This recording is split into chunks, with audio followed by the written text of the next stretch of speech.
یوم آزادی کے حوالے سے کچھ باتیں آپ کے سامنے رکھنی ہیں۔ اچھی بات ہے، لوگ یوم آزادی مناتے ہیں، اپنے ملک سے محبت کا اظہار کرتے ہیں۔ ہم بھی ہر سال 14 اگست کے موقع پہ کوئی نہ کوئی ایونٹ رکھتے ہیں، کوئی ایسا پروگرام رکھتے ہیں جس سے لوگوں کے اندر ملک کی محبت پیدا ہو۔ لیکن یہاں ایک بات کا سمجھنا بہت ضروری ہے، وہ یہ ہے کہ اس کائنات کو بنانے والی ذات اللہ کی ذات ہے، ہمیں مختلف قوموں میں تقسیم کرنے والی ذات اللہ کی ذات ہے۔ بعض لوگ ملک کی محبت میں حدود سے تجاوز کرتے ہیں، بلکہ یوں کہنا چاہیے کہ ملک سے محبت کے اظہار میں حدود سے تجاوز کرتے ہیں۔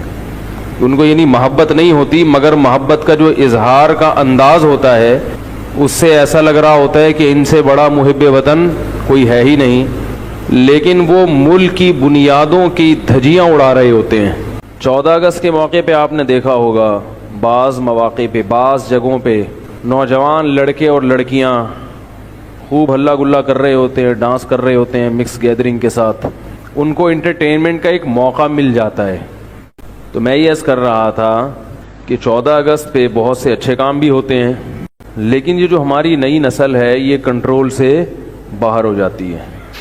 یہ بات خوب اچھی طرح ذہن نشیں کریں کہ ہم سب سے پہلے اللہ کے ہیں جس نے ہمیں بنایا، اور قیامت کے دن اللہ سب سے پہلے اپنے بارے میں سوال کرے گا۔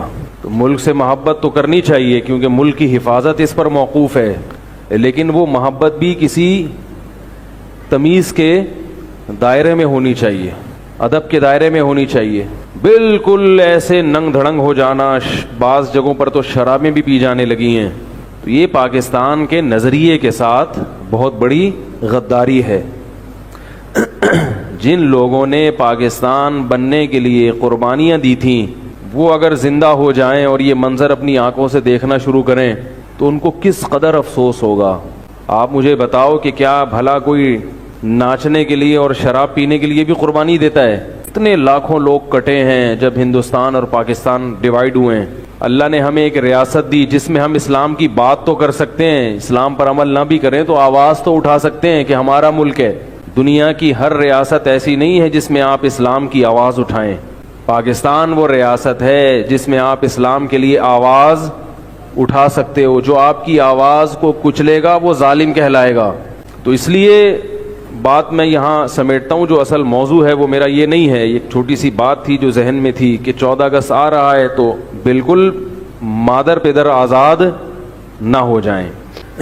ملک سے یقیناً محبت کرنی چاہیے، اور اس لیے کرنی چاہیے کہ خاص طور پہ ہمیں اپنے ملک سے اس لیے کہ پاکستان جیسا اس وقت اسلامی ملکوں میں اسلام کے دفاع کے لیے، اسلام کے دفاع سے میری مراد ہے مسلمانوں کے دفاع کے لیے اتنا طاقتور ملک ابھی تک پاکستان کے علاوہ کوئی ہے نہیں۔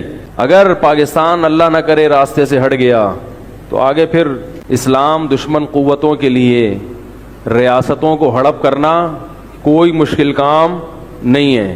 یہ پاکستان ہے جو کباب میں ہڈی بنا ہوا ہے۔ اور ایک بات خوب اچھی طرح کان کھول کے سمجھ لیں، پہلے سن لیں پھر سمجھ لیں، ٹھیک ہے نا؟ آپ کہیں گے کان کھول کے سمجھیں گے کہاں، سنیں گے نا؟ وہ یہ ہے کہ جو بڑی طاقتیں ہوتی ہیں وہ ریاستوں کو ہدف بناتی ہیں کیونکہ ان کی سوچ بھی بڑی ہوتی ہے، اور جو چھوٹی ذہنیت کے لوگ ہوتے ہیں ان کو ریاستوں سے فکر نہیں ہوتی، وہ 2 3 4 فرد کا سوچ رہے ہوتے ہیں۔ سمجھ رہے ہیں یہ کیا ہو رہا ہے، یہ کیا ہو رہا ہے، وہ بگڑ گیا، وہ بگڑ گیا، وہ یہ سوچ رہے ہوتے ہیں۔ مثلا ہم جب کسی سے بات کرتے ہیں کہ بھائی ملک کو بچانے کی فکر کرو، تو لوگ یہ کہتے ہیں کہ کیا کچھ نہیں ہو رہا ملک میں، شرابیں پی جا رہی ہیں، طوائف خانے چل رہے ہیں۔ آپ افراد کو دیکھ رہے ہو اور ہم کسے دیکھ رہے ہیں؟ ریاست کو، کیونکہ ریاست اگر ختم ہو جائے تو پھر یہ طوائف خانے ایک چھوٹا مسئلہ بن جائے گا، ہر گلی محلہ طوائف خانہ بن جائے گا۔ ابھی اگر کوئی خیر نظر آ رہی ہے نا، خیر، وہ بھی اس لیے کہ ریاست محفوظ ہے۔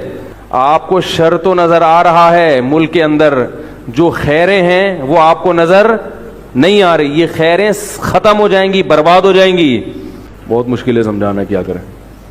دیکھو جب خلافت عثمانیہ تھی، ایک بہت بڑی ریاست تھی مسلمانوں کے پاس، اس وقت جو شر پسند لوگ تھے ان کو ترکوں کی برائیاں نظر آ رہی تھیں، لیکن ترکوں کی وجہ سے جو اسلام کا نام دنیا میں بلند تھا اس سے وہ نظر انہوں نے ہٹائی ہوئی تھی.